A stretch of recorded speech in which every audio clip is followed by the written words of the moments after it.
Là, on est Voilà. soulagés. On verra après, d'ici la semaine d'après, si ça continue, ben voilà. On va revenir encore, refaire la queue et bon, c'est surtout pour nos enfants, quoi. Comme de nombreux parents, Taïn Lemou et sa femme sont venus spécialement à la pharmacie de Oué se réapprovisionner pour faire leur stock de masques pour la rentrée de leurs 2 enfants. Des achats qui représentent un budget non négligeable pour le couple. On a pu aller chercher les masques. Bon, ils nous ont proposé par 10, mais je leur ai dit que non, c'est pas assez suffisant pour la semaine et même la semaine d'après, parce qu'on pense pas que ça va se calmer. Alors on a pu prendre en moins 100. Et les 2 paquets, ça nous est revenu à 3000 et quelques par là. Ainsi que le gel, ça fait 4500, 4700. Côté pharmacie, il y a suffisamment de masques chirurgicaux pour les adultes. Les autres commandes ne devraient pas tarder. Pour la rentrée, pour l'instant, les parents vont être obligés d'utiliser des masques comme j'ai actuellement pour leurs enfants s'ils n'ont pas fait de stock avant. Les masques lavables pour enfants et les masques chirurgicaux comme celui que j'ai, ceux-là, on va les recevoir cette semaine normalement.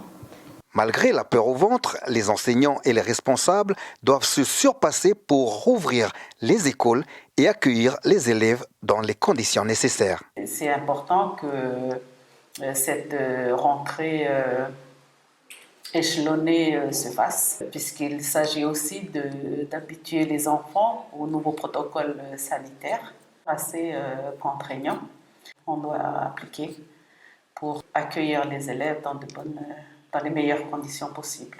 À Lifou, 20 000 masques pour enfants et 200 masques réutilisables devraient arriver au cours de la semaine.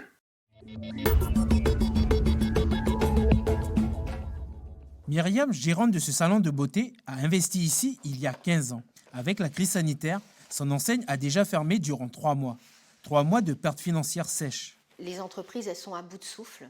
On est à bout de souffle et on a vraiment besoin d'aide supplémentaire pour la trésorerie. On a des pertes sèches et les charges fixes continuent à courir. En province sud, l'aide est attribuée aux TPE, très petites entreprises de moins de 10 salariés. En tant que PME, avec ses 10 salariés et son associé, Myriam ne bénéficie pas de ce dispositif. Elle a le sentiment d'être oubliée.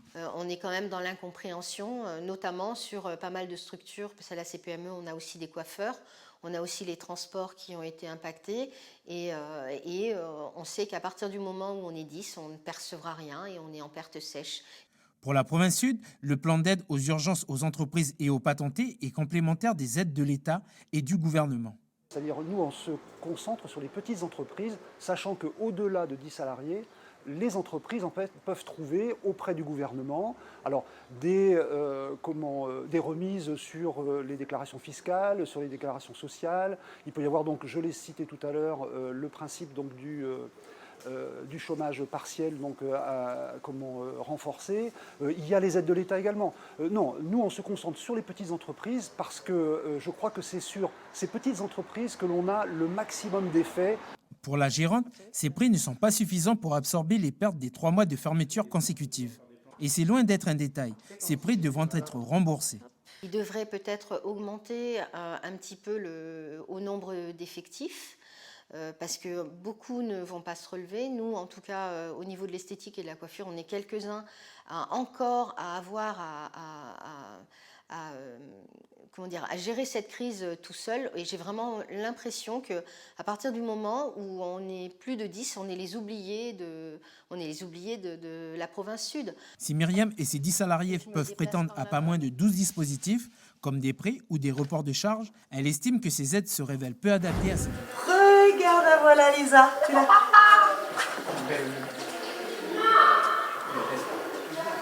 Voilà. Tu le vois bien, Lisa? Attends. Oui, je le vois bien. Super. Ça fait longtemps que tu ne nous as pas vus. Hein? Ouais, on verra pas. Chaque jour, Olivia, l'animatrice de la résidence, va à la rencontre des pensionnaires munis d'une tablette pour qu'ils puissent échanger avec leurs proches qui le demandent.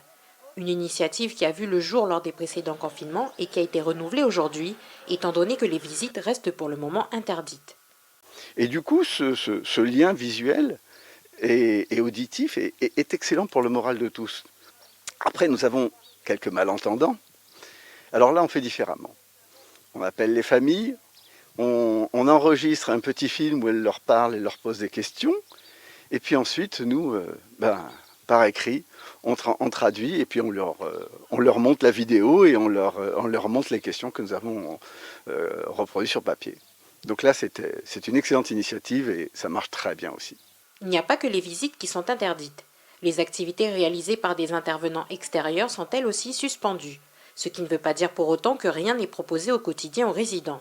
Du lundi au vendredi, les pensionnaires se voient proposer des activités par Olivia. Mon but de l'animation, c'est vraiment de pouvoir déceler la moindre inquiétude. Donc toutes les questions possibles pour rassurer avant tout le résident, pour que le temps passe moins lentement et surtout qu'il se sente en confiance et rassurés par rapport à la maladie. Ils ont peur, dès que quelqu'un rentre, ils se demandent ce qui se passe. Ils n'attendent qu'une chose, c'est que, comme ils disent, que la maladie s'en aille. En attendant, avec les équipes de soins, on essaye de passer le plus de temps possible avec eux pour qu'ils comprennent que ce n'est pas grave et qu'on est tous logés à la même enseigne. Afin d'éviter l'introduction du virus, l'établissement a également mis un protocole sanitaire strict à l'entrée de l'établissement pour le personnel. Néanmoins, ce n'est pas sa seule préoccupation en cette période. Le personnel médical surveille de près l'aspect psychologique de ses résidents qui peut se dégrader en raison de leur isolement. Une personne qui se sent bien dans son corps va se sentir bien dans sa tête. Enfin, il y a ça et le contraire également. C'est-à-dire qu'une personne qui ne se sent pas bien peut être en déclin et on appelle ça le syndrome de glissement, quoi. La personne qui en a marre psychologiquement, enfin, son corps va vraiment s'arrêter de fonctionner correctement. Et ici, bon, il n'y a pas de cas, il n'y a pas personne qui en est arrivé à ce stade-là ici. En métropole, c'était un autre problème parce que toutes les personnes étaient vraiment isolées en chambre, comme il y avait des cas Covid dans l'établissement. Et il y a beaucoup de personnes qui étaient en détresse psychologique à ce moment-là. Donc malgré le suivi des professionnels de santé et tout ça, on a pu voir des résidences dégradées sur le plan psychologique, enfin des dépressions, des choses comme ça. Ça peut être vraiment dramatique parce qu'on fait vraiment attention aux symptômes du Covid, des choses comme ça, mais des fois on ne pense pas forcément justement à tout le reste, quoi. Au total, la résidence comptabilise 34 pensionnaires. Prochainement, il devrait y avoir un assouplissement des règles concernant les visites et les interventions extérieures. Les personnes devront se munir d'un pass sanitaire pour pouvoir entrer dans l'établissement. Comment ça s'est passé ces derniers jours? J'étais pas là, j'ai appris que vous étiez vaccinée. Oui, il fallait, là, on attend la deuxième injection. Pour nous, c'est le 20. Ce que j'aime dans mon travail, c'est que je suis vraiment au domicile des gens, je suis vraiment au contact des gens. On apporte du soin, on apporte de la communication, on apporte beaucoup de choses en fait, parce qu'on n'est pas qu'une infirmière, on va ramener des courses, on va ramener des infos douées. Moi, au jour d'aujourd'hui, je suis pas vaccinée et je ne me vaccinerai pas par choix personnel. Parce que déjà, premièrement, je suis enceinte et que je ne veux pas ne pas prendre de risques pour moi et mon enfant, en fait. En tant qu'infirmière, c'est pas parce que personnellement je me fais pas vacciner que je ne peux pas bien accompagner un patient qui veut se faire vacciner ou un patient qui est dans le doute. Mais ça, c'est dans notre profession, en fait. C'est peut-être inné en nous, je sais pas, mais en tout cas, on a vite appris à ce qui est personnel et maison. Ok, c'est comme ça, mais maintenant, en tant que professionnel, encore une fois, le but, c'est le patient, en fait. Moi, ça va faire 20 ans que je suis infirmière. Avec cette histoire d'injection, et du jour au lendemain, j'ai plus de professionnalisme, j'ai plus d'expérience. Tous les sacrifices que j'ai faits avant auprès de la population, elles n'existent plus, et que la seule chose qui est importante, en fait, c'est ce papier-là, en fait. Il y a beaucoup de souffrance autour de moi, au niveau d'autres soignants aussi, qui vivent la même chose. Et au 31 octobre... moi, en tout cas, je ne travaillerai plus au 31 octobre. Coucou Mélo! Coucou, ça va? Oui, toi? Ouais, ça va. Moi et Claire-Marie, on est avant tout des amis. On partage beaucoup de valeurs et au jour d'aujourd'hui, c'est ça qui est fort entre nous deux, c'est qu'on arrive à en discuter, on arrive à vider des abcès, à en parler posément, à revoir les valeurs de chacune, le pourquoi on fait ça chacune, etc. Et surtout, ne pas oublier qu'on est une dans ce cabinet et qu'on avance main dans la main et qu'on a le même discours et qu'on ne perd pas nos patients, surtout en fait. Le cabinet, il est né de toute manière avec Mélodie, parce qu'on a eu toutes les deux en même temps la proposition de reprendre l'activité d'Wasako et de créer ce cabinet. Beaucoup de choses nous rapprochaient dans nos choix de vie, dans nos enfants qui sont métis, tout ça.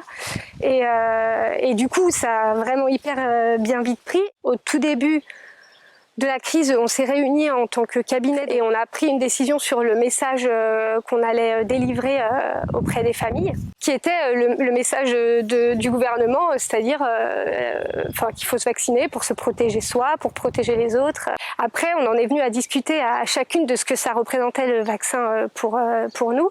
Donc je suis la seule vaccinée du cabinet. Et moi, au début, je ne cache pas que pour moi, ça a été difficile, même un peu de colère, d'incompréhension surtout. Pour moi, c'est compliqué cette question, autant que ça nous concerne nous, parce que oui, c'est quelque chose qu'on injecte dans le corps, et en même temps, l'épidémie fait que ça concerne tout le monde, cette décision. Donc, c'est quand même une question qui est difficile. Ça divise, mais j'ai quand même l'impression qu'au final, on va tirer vers une majorité qui est vaccinée.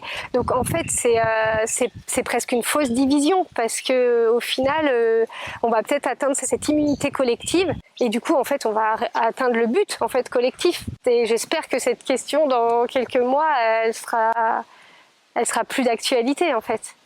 Vous voulez aussi un peu? Oui, s'il vous plaît. Voilà, madame. Parce qu'on ne sait pas quand est-ce qu'on va sortir de cette maladie. Hein? Voilà le gel. Merci. Oh, ben ça c'est super. Voilà. Merci. Comme Germaine, ils ont été nombreux à recevoir des masques et du gel.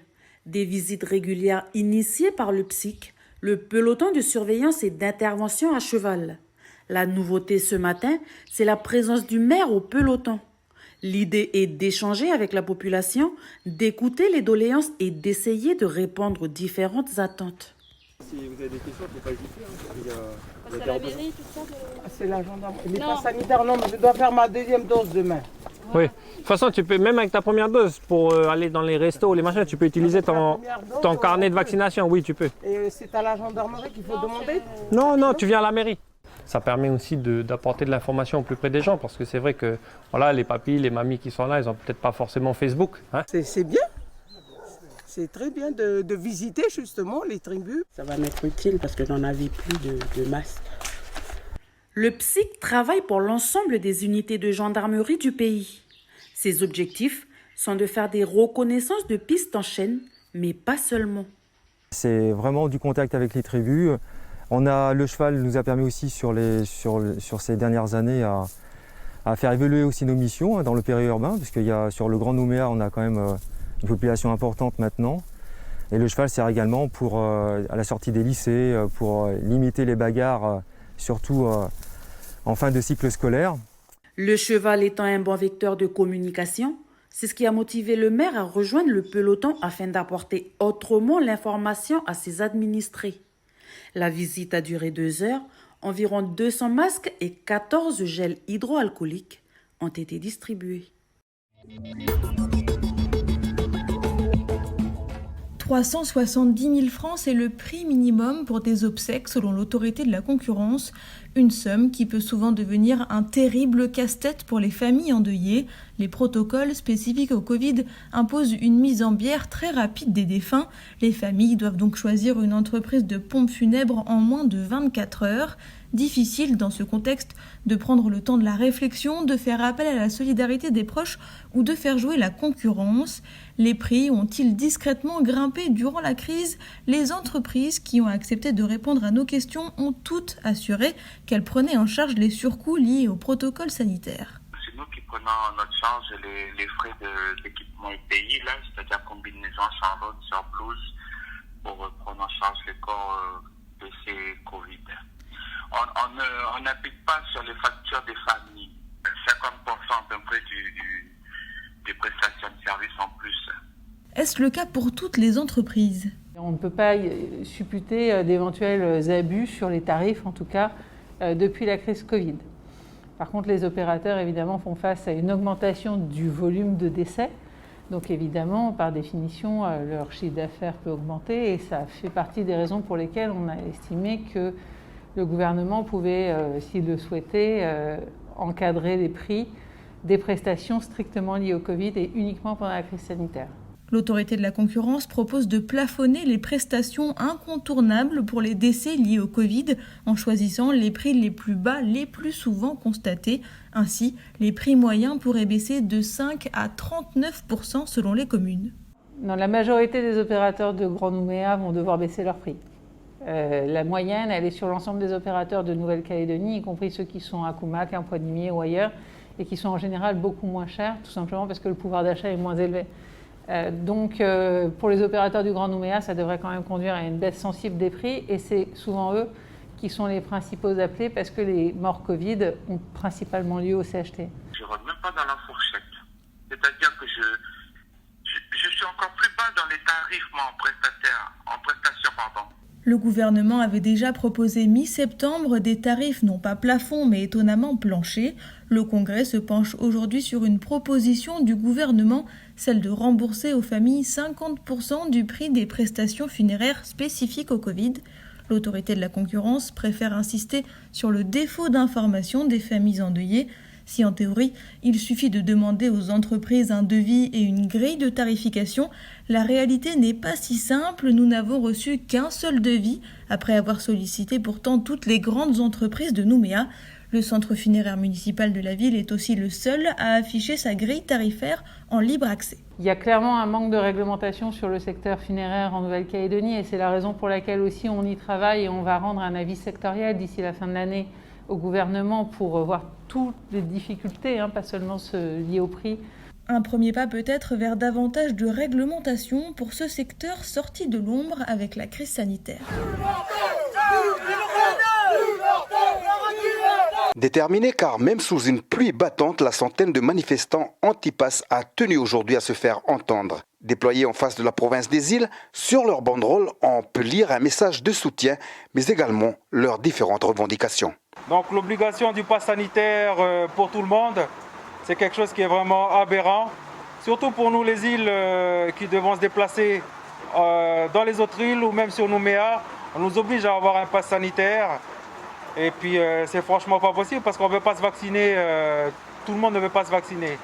Deuxième revendication, c'est sur l'obligation vaccinale, comme je disais à l'instant. Les gens ne veulent pas se vacciner parce qu'ils n'ont pas confiance.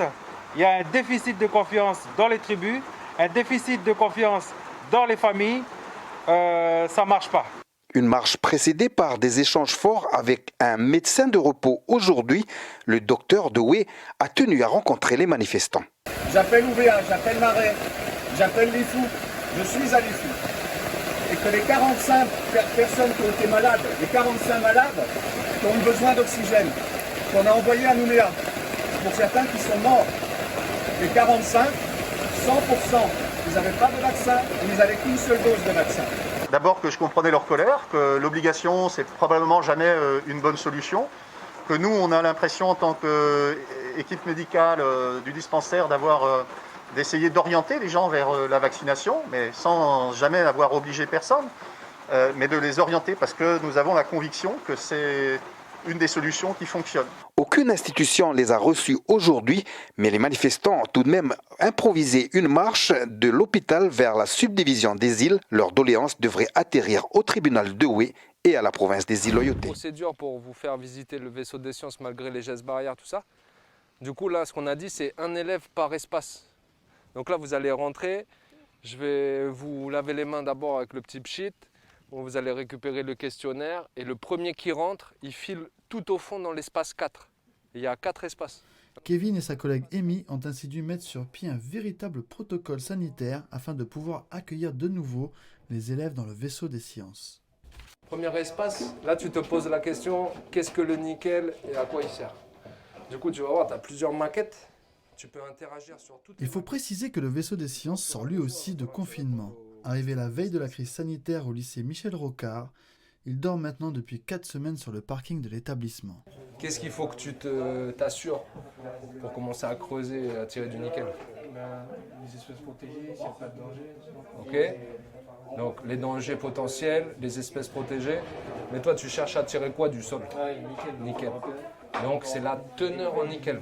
Le vaisseau des sciences, c'est l'occasion un peu de se changer les idées, voilà, de faire un peu quelque chose d'autre, de toujours être à la maison avec le confinement et tout ça. Du coup, voilà, ça fait un peu du bien de voir un peu des installations comme ça qui sont dédiées aux élèves pour pouvoir un peu découvrir de nouvelles choses. Habituellement, les élèves internes, le mercredi après-midi, ils ont la possibilité de sortir au village, se balader. Là, en temps de déconfinement progressif, on ne peut pas se permettre de les laisser librement circuler au village. Voilà, du coup, on se propose, on se met à disposition pour leur proposer des petites animations et leur changer les idées. On est resté dans les classes, on le voit toujours, on peut se passer, on a envie d'aller visiter, puis ça s'intéresse, on est curieux aussi. On a envie de voir ce qu'il y a dedans, et puis voilà. On rince un petit... Voilà, toutes les surfaces qui ont été les plus fréquemment utilisées. Les élèves désireux de découvrir le vaisseau des sciences pourront le faire pendant les études du soir ainsi que les mercredis après-midi jusqu'au mois de novembre, dans le respect des gestes barrières bien évidemment.